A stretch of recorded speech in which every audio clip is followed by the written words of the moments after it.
5 o'clock somewhere. This is going to be my update to the happy hour project. Before I get started, you know what I'm going to do. I'm going to ask you to please do all of the things. You guys know what they are. All right, so the happy hour project pan, created by the dynamic duo of Deb and Danny. Deb B, Danny's Makeup. You know they are going to be linked in the description box, both of their channels. They did it in collab with the Fantastic Ladies group on Facebook. That'll be down there for you too. This is a project that started on National Happy Hour Day, and that is when it will end. So it started November 12th of 2022, will end November 12th of this year. This is a roulette style project that it's supposed to be 5 prompts at a time. Well, I blew that out of the water last month. Yeah, we know I cheat. All right, the hashtag for social media is Happy Hour PP.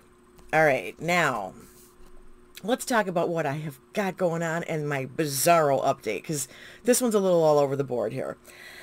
So the first one that I had in that I did complete, and I told you guys I would give you a final update on the numbers, was rum and coke. So it's the perfect pairing, 2 items that you always use together. I had my Lancome Definicils and Sills Booster in, and they had gotten to the end of their lifespan. My final count was 65 uses on each before they went into the empties bin. Oh, my nose itches.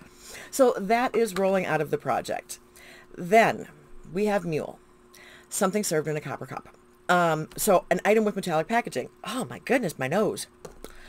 I have this. This is, you can't really read the words, but this is the Hard Candy Eye Def Metallic Eyeshadow in Crystal. I put this in for 5 uses, you guys. This is a liquid eyeshadow, and I swear it's gorgeous on my hand. It's beautiful. It's shiny. It's lavender. It is all of the lovely things. I hate this. I cannot do liquid eyeshadow, I don't think. This, although it looks great in the swatch, when I try and do it on my eyes, either without a base or with a base, it comes across almost patchy. It fades out. It bleeds off. If I do it too thick, my eyelids feel sticky the entire time I'm wearing it, no matter how many hours that may have been. This, I got 3 uses. I was thinking, oh, I'll do it as an inner corner. And then I thought, I'm not going to do that because I do touch my eyes all the time throughout the day. I will have it all over everywhere, even more than I normally do. This is going in the trash. I know I didn't hit my goal. I don't even care. It was not an expensive item. It was an Angie Nyquist talked me into it because she showed it on her channel and was impressed with it, but it's gone. This prompt is rolling out. That's gone. I don't ever want to see it again. All right. Oh, I forgot to grab this because I do have an empty in my bucket. So for Margarita, an item from a Latinx brand, I brought in the Lunar Beauty liquid lipstick in, you can see it right there, Perfection. Look at that color. Yeah, yeah. I don't even think we're talking concealer lips. I'm talking, well, maybe it is concealer lips. I don't know. But it's a brownish neutral. So I put this with a, like, really bright lip liner under it to pump it up a little bit. Or I've worn it where I've done it with a gloss over it to give it something a little bit more. Very rarely did I wear this by itself, but I got my 5 uses on it. I actually do like it. It's not the thing that you would normally think that I would go for, that even I would think I would go for, but I like it. So it's going to roll back into my collection, but it is rolling out of this project. We're getting there. So then the next thing I have in is Sex on the Beach. Dirty, dirty. Something sex themed. This is where we've got the really shiny NARS blush.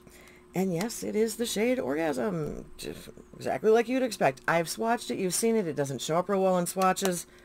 We're just going to move on with that. I have gotten 7 out of my 10 uses. I love the color on me. It's great on my face. So that's staying in the project for a few more uses. Then I've got Keg, an item in bulky packaging or a larger quantity of product. I brought in this kind of puffy shaped Too Faced. This is the Milk Chocolate Soleil Bronzer. I brought this in for 10 uses. So far I've gotten 3 on it. I am wearing it today. It needs to be cleaned up. It's got a mirror. That's what it looks like. You can still see the imprint on it. Even though I've been using it, you can see the edges are getting a little dirty from running my brush through it. And this is a good color for me, okay?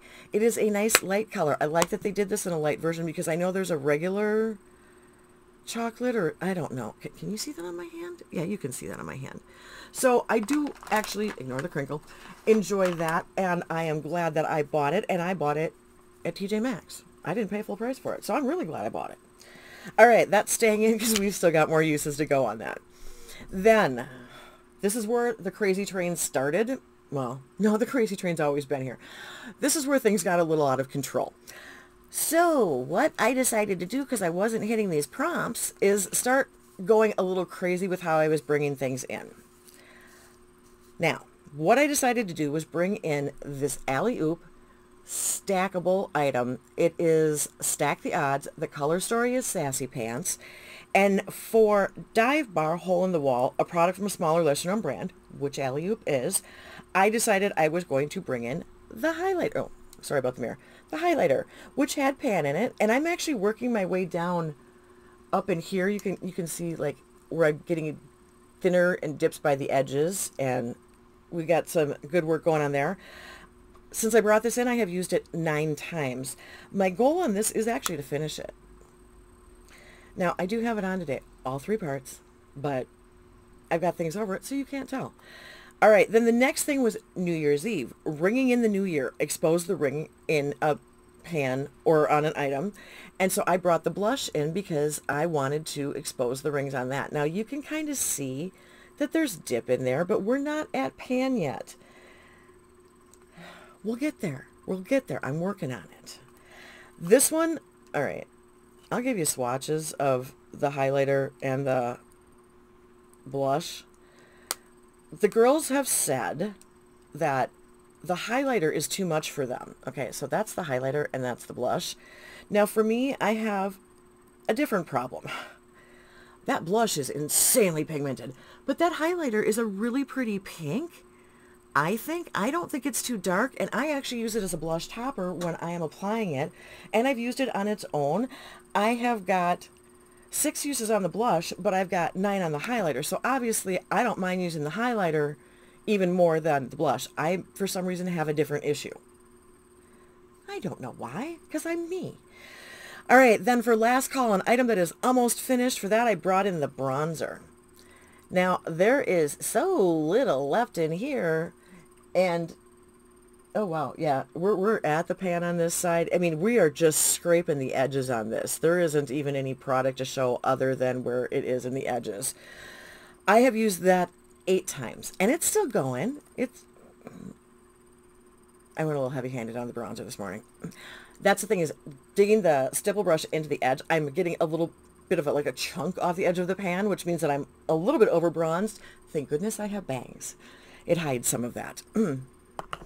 So that is where I am at with those. Those are obviously staying in. I'm still working on it. I am thrilled to be working on it. And a gigantic thank you to Amy Melissa.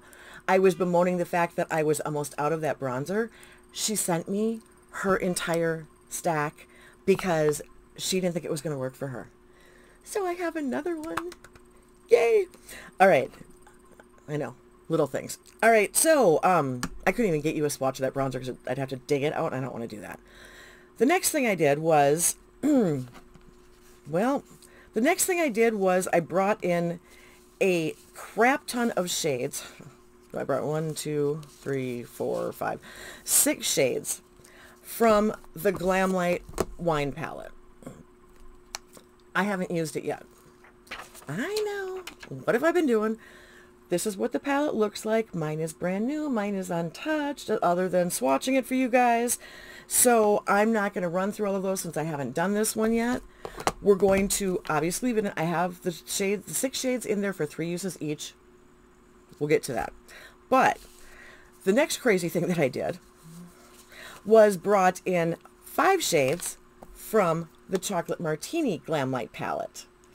Now, with this, I actually have gotten 2 uses on all of the shades. So I am going to go through and show them to you. I know I've swatched them all before, but swatching's half the fun of these things. All right, so we have got a mirror that's a little bit obnoxious. Right here is Ganache. And then we have got this one in the middle with the Martini imprint. is Creme de Coco. That's that matte there. Then we have got this incredibly orange shade right here, Live and Lavish. Just what that looks like. And then we have got, I'm not telling you what the prompts are. I'll go through that for you in a minute. All right, then we've got this one here, which is Extra Lit. And somebody's home. Yay!